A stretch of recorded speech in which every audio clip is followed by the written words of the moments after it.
வணக்கம் வணக்கம். இது வந்து வடிவங்கள். இப்போ நம்ம இந்த பொருள் எல்லாம் வச்சிருக்கோம் இல்லையா, எதுக்குன்னு பார்க்கலாம். தட்டையான பொருட்கள் சறுக்கும், வளைவான பொருட்கள் உருளும். சரியா? தட்டையான அப்படின்னா என்ன? இது தட்டையா இருக்கு பொருள். இது ஒரு பொருள். தட்டையான பொருள் இப்போ ஒரு இடத்துல இந்த மாதிரி சருவான ஒரு இடத்துல டீ பண்ணா சறுக்கும். சரியா? இப்போ இது மாதிரி புக்கு பாரு. இந்த புக்கை இப்படி சறுக்குனா சறுக்கின்னு போகும். இப்படி வச்சு தள்ளுனா அடுத்தது இது எப்படி இருக்குது? வளைவா இருக்கு.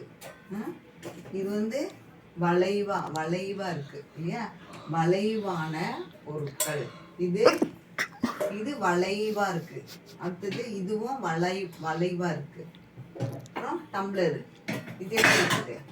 வளைவா இருக்கு. வளைவான பொருட்கள் என்ன பண்ணும்? உருளும். இப்போ நான் அதை செஞ்சு காமிக்கிறேன், உனக்கு புரியும். இப்போ இது இது சறுக்கு மரம்னு வச்சுக்கோ. இது சறுக்கு மரம் நீங்கள் விளையாடுவீங்கள்ல, நம்ம ஸ்கூல்ல இருக்குல்ல, இது சறுக்கு மரம்னு வச்சுக்கோ.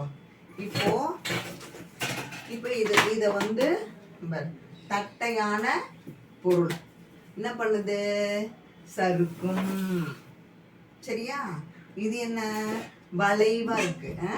வளைவான பொருள் எப்படி பண்ணுது? உருளும். ஓகேவா? இங்க பாரு, இது வளைவா இருக்கு. வளைவான பொருள் உருளும். இது வளைஞ்சிருக்கா? வளைவான பொருள் உருளும். சிலது சறுக்கும். இது என்னது? பென்சில் பாரு, உருண்டு போதா? அப்புறம் தட்டு பாரு, தட்டையான பொருள். இது சறுக்கிச்சா? இந்த பாயில இது வந்து தட்டையா இருக்குதா? தட்டையான பொருள்.